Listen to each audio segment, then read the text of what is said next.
Here on the John Fredericks Radio Network, the John Fredericks Radio app, I'm your Godzilla of the streets in America, your oracle of the plurals. Thanks for being with us. You know, I like to run the president's speech unabated once in a while. We have, 100 clips. Everybody does that.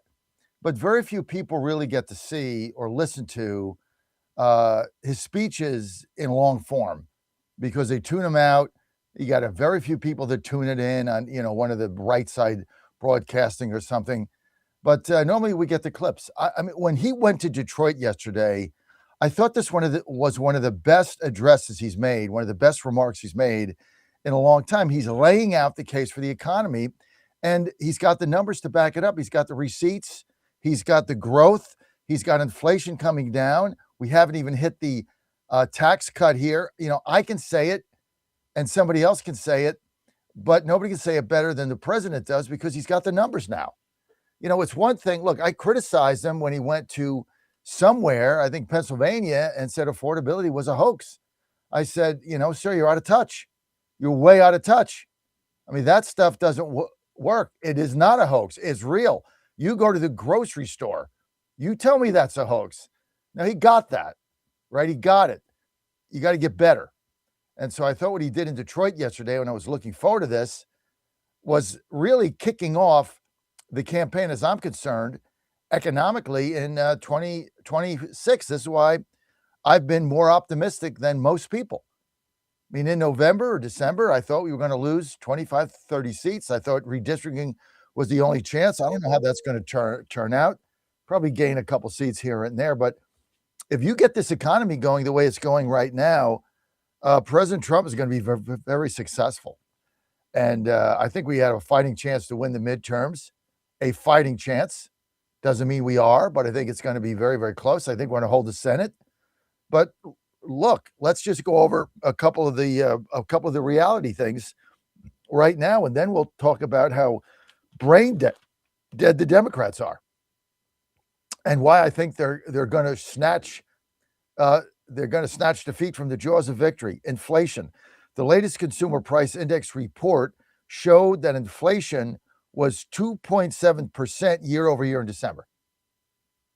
Okay, 2.7%. I mean, the problem with people are feeling is under Biden, it was 10 or 12%. Well, that's not gone down. And this is the tough thing about this economy. What Trump was able to do here was stem that out of control inflation now to 2.5%, which is within, the Fed guidelines. You're always going to have that somewhere in there. 1.5 to 2.5% is just basically growth, things of that nature. You're always going to have something. But he's gotten it down. But inflation would have to be negative to get rid of the Biden inflation, which what everybody is feeling. Now that doesn't help when you go to the grocery store. So I get that. Now I'm one of the few people out there that understand there's pain out there, but we're in a lot better shape on a monthly level.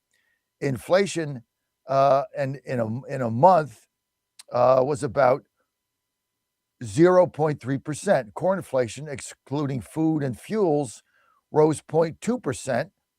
This is less than expected, and the tariffs have, as I said, for 2 years. The whole thing about the tariffs, I've been saying this forever. This is why it tuned me in. I told you the tariffs would have no impact on prices, and they haven't. Because you cut the tariffs, you instill the tariffs. If you start overcharging, people don't buy your product. So you got to cut your margin. Not my problem. Or you got to manufacture this stuff here, which is the goal of it. And you're seeing that. Remember, tariffs only matter for goods that are produced outside of the country and dumped in. That's all it matters for. If you're producing it here, there is no tariff. It doesn't exist. So come here, like we're doing with automotive. Now, some good news on the immigration front. In order for this to work, Trump has got to triple, quadruple, and 5x down. There is no way back here.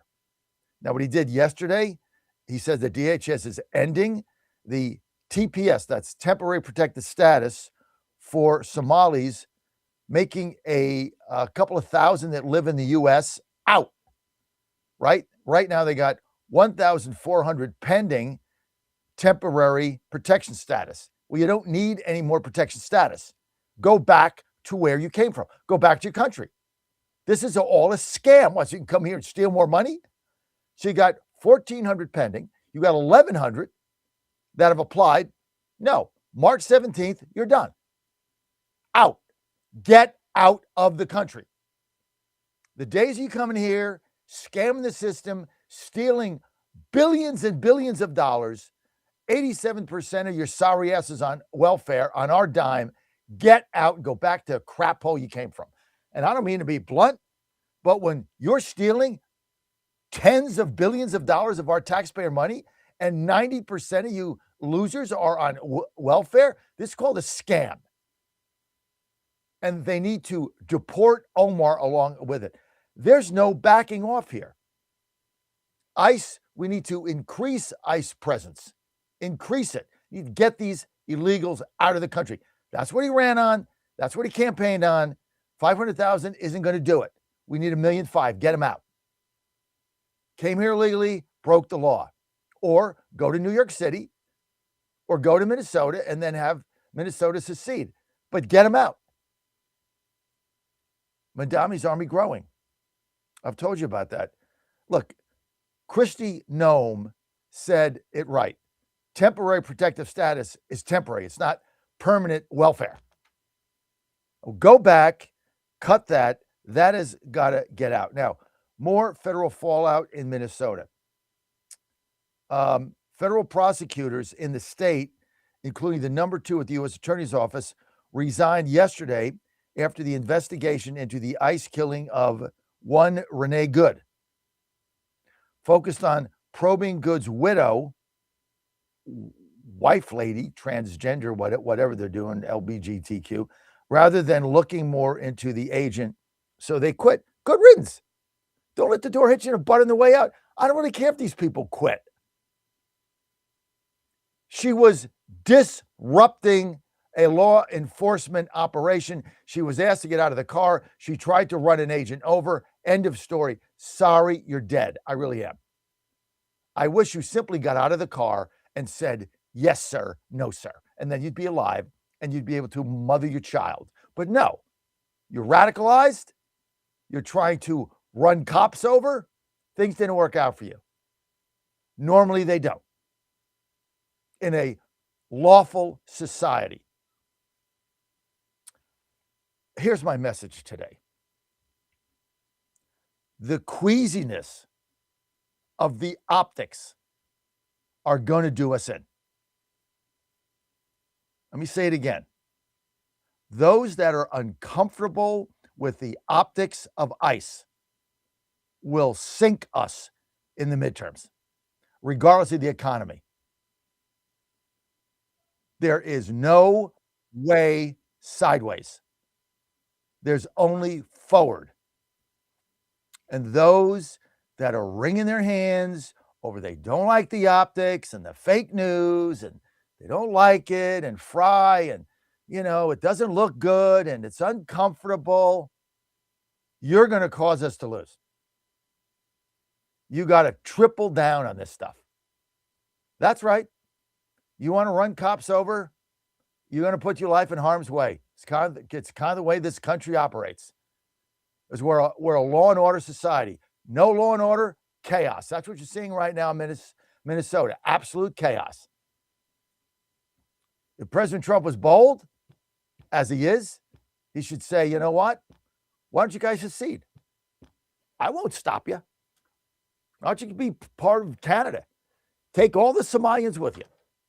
Get out of the country. Not a dime. Now he says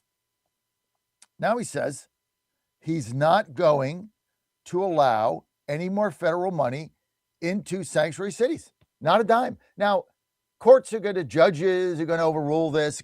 All this is going to SCOTUS. Judges are going to overrule everything. Because that's how the Democrats operate now. They shop everything. We've gone through this now for what? 12 months. It's going to continue. But no money. Your sanctuary city, your sanctuary state, like Spanberg wants to be a sanctuary state. Look, do it. Go ahead, Abby. I'm all in favor, Abby. I don't live there, which makes it a little bit easier for me. So that's my disclaimer. I live in the safest, greatest, most beautiful city in America, Washington, D.C. Too bad you're in Virginia. I really feel bad for y'all. Wah! No, I don't. You're there, right? Abby, do it. Do it. Make Virginia a sanctuary state. Do it. Pass it, sign it, go have a press conference, go have a party, go on TV. You'll be a star on MS Now or MS LSDC or whatever it is. You go on CNN, you'll be a star. You're a sanctuary state. Let all the illegals come in. Not a dime. Not a red cent.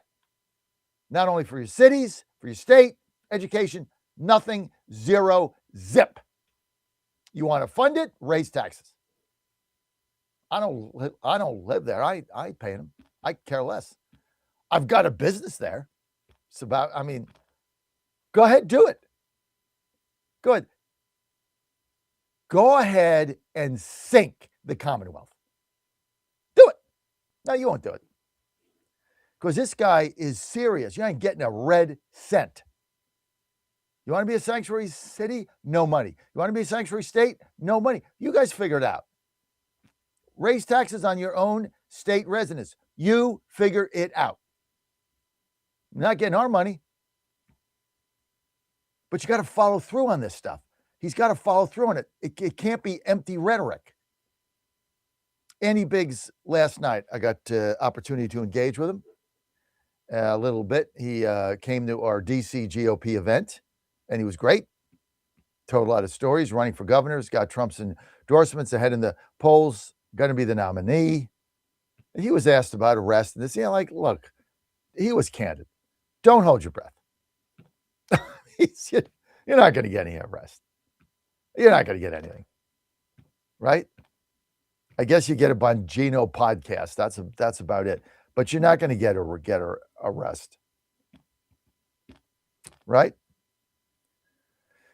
Trump said yesterday, "Fear not, the people of Minnesota. The day of reckoning and retribution is coming." Yeah, what's that? Nothing. At the end of the day, nothing will happen. So you got to just change your expectations. Nothing will happen. Just stop giving them money.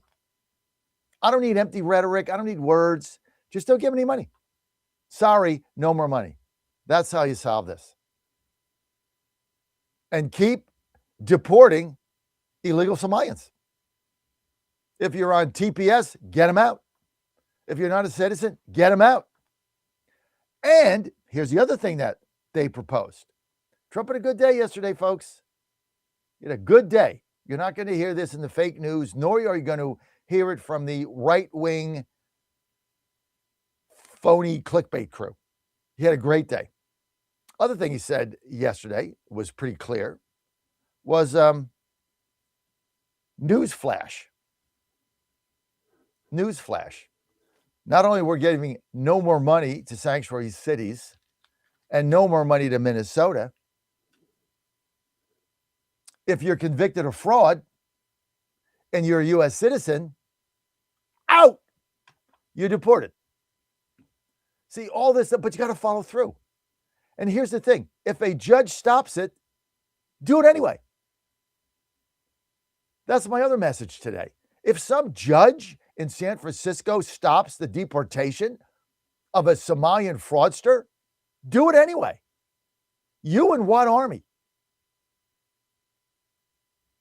We can't let rogue judges in LA or San Francisco or Chicago change the policies of the elected landslide administration. The only thing we have to fear is fear itself, our own fear. I don't like the optics. Wring my hands. Op-eds by Mitt Romney. Get out of my face, man. This is winner, loser. You get to win or lose.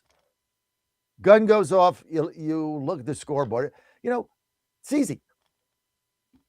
Mike Tomlin, gun went off Monday night. He looked up the scoreboard. Houston 30, Pittsburgh 6. It's time to go. I love Mike Tomlin. I love him as a person. I love him as a man. I love him as a father, husband, coach, leader of men. I hope the Titans get him. Probably not. But I hope the Titans get him. Guy wins games, didn't win a playoff game. I get it. Right? And he had to leave because Pittsburgh fan base has soured on the guy. And you got to get out. You just can't operate in that. It's just a negative environment. Go somewhere like Tennessee where you're going to be loved up. We're going to love you up. Now, if you go to Tennessee and you get a winning record every year and you get in the playoffs and you don't win any playoff games, based on where the Titans are, winning two games a season, we're gonna make a statue of you, put it up in front of the new stadium, dude, with your cross. Plus, he's got the biggest cross he wears. I mean, how can you not love this guy? But he did the right thing. You know, he didn't let the Rooneys fire him, and he didn't want to do that. They've been very good to him. It's time for him to go. It's just, you just know, it's just time to go. Time to move on. Got to get a new environment. It's time to move on. Rodgers is done. So, but look, lace him up, lace him tight. That's all I can say. No more messing around. And you can't have fear. Fear will cripple us. Hand wringers, rhinos. And those are just not comfortable facing the tough choices we have. You have to make tough choices. You came here illegally. You are sinking our country. You are going to be deported. Get out. Then you got to get rid of the filibuster. Simple. You've got to get rid of the filibuster, and you got to do it now. Because that's what Andy Biggs said last night. This is what he said. And he made a great point last night, Andy. Great point. He said, the only two people that stopped the Democrats from getting rid of the filibuster last time they had power was Kyrsten Sinema and Joe Manchin. And they're gone.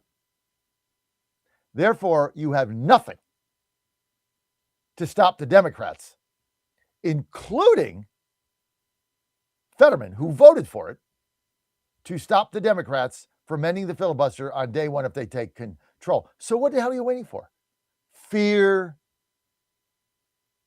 Afraid of your own shadow. Fear. Some people, do you know, folks, as you get older, going on a little bit of a rant here, and then I'll get to your calls, guys. Hang on. People have fear of winning. There is a fear of success out there.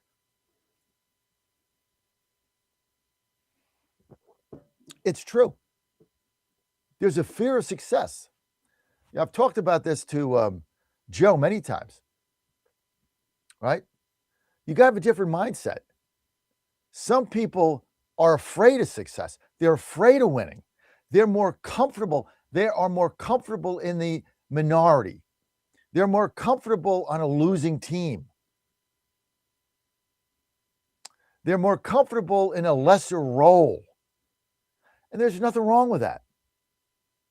But that's not Trump, and that's not the leaders of this country that we need right now. You can't be afraid of success. You can't be afraid of the boldness that comes with it and some of the risk that goes with it. Yes, it's uncomfortable on TV. Life's tough. Those of us that have been through tough times, you got to stare it down. You got to stare it down. So I used to tell my team, fourth quarter, 5 minutes on the clock, down by 7, I'll win this game. We win every game we're down by 7. We're 5 because they're gassed. Run. We've been running for, what, 15, was it 12 times 3 is 36 plus 6. We've been running up and down the court, rotating players in my offense for 42 minutes. We've played 12 players. They played 7. They're done. If you drive, they'll follow you. Make your 3 throws, press again, they're done. You win every game. Got to have the mindset. We laugh. We'd be down by 7 with 6 minutes to go. We'd go in the huddle. We start laughing. We know they're done. Home or away. You got to have that mindset. I'm going to win. If you have it, you set yourself up to do that. You come in the pitch with guys on base, 2 out, 1 out, bases loaded, 1-run lead. If you don't go out there and you don't think you're going to strike that guy out or get him to hit a ground ball somewhere, you got no shot. We got to think like winners. Just can't be Trump. Got to be winners. That's why I love Rubio now. Guys thinking like a winner. Yeah, Cuba's going to fall. Yeah, the Iranians are going to fall. Yeah, we're going to get the oil. Think like winners, you're a winner, and we're going to mass deportation. Out. And you have to stomach the negative optics that go with that to get the result that you want. I used to make my kids run. I told you this at the beginning, the first couple of days of Pride, used to line garbage cans up with liners in them on the sidelines, on the end lines. The kids would be, what's the garbage cans for, Coach? It's when you puke in them. Don't puke on my court, puke in the can, because you will puke. It's ugly. Did that today, I get fired. It's ugly. That's how you win games. I don't care how it looks. Other thing I do, practices, parents want to come in, I'll lock the doors. Lock them. Nope. No. It's my practice, not yours. It's what you got to do. You got to be tough. You got to think tough. And if we can do that, we're going to win these midterms. If we cave and we're weak-kneed, like Tom Tillis and these other losers, you're not going to win. Very simple. No way back.